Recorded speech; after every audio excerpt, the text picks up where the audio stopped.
দেখুন, অবহেলা জিনিসটা কতটা খারাপ, বিশেষ করে যখন একটা মানুষ ডিপ্রেশনে থাকে তখন যদি কেউ তাকে অবহেলা করে তখন তার কতটা বেশি কষ্ট হয়। প্লিজ যদি পারেন ভিডিওটা একটা শেয়ার করবেন, দয়া করে সম্পূর্ণ ভিডিওটা দেখেন, আশা করি কিছু শিখতে পারবেন।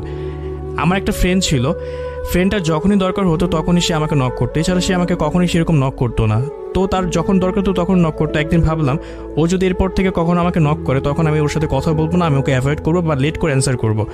দেন আমাকে একদিন নক করলো, তখন আমি বুঝতে পারলাম এই হয়তো বা সে আমাকে দরকারে নক করছে। তখন আমি তাকে বললাম, বলার পর সে আমাকে বললো যে একটা কথা ছিল। তখন আমি ভাবলাম হয়তো কোনো দরকারে আমাকে নক করছে, তখন আমি তাকে রিপ্লাই করলাম না। আমি ভাবলাম আমি যখন বাসায় যাব তখন ওকে আমি রিপ্লাই করবো।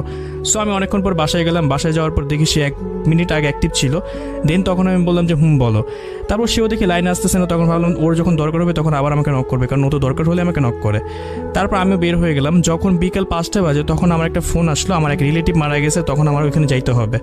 তো আমিও তখন চলে গেলাম। তো চলে যাওয়ার পর যখন সন্ধ্যা হলো তখন আমার একটা ফোন আসলো, আমার যে ফ্রেন্ড ছিল তার ফ্রেন্ড আমাকে ফোন করে বলতেছে জয় ও তো মারা গেছে। আমি বলতেছি কী বলো, ও কখন মারা গেছে? পরে বললো 2টার দিকে মারা গেছে। আমি 2টার দিকেই তো ওকে আমি লাইনে দেখলাম, ও মারা গেলো কীভাবে? 2টার দিকে মারা গেছে, ওর বয়ফ্রেন্ডের সাথে একটা সমস্যা হয়েছিল, তো বয়ফ্রেন্ডের জন্য মারা গেছে।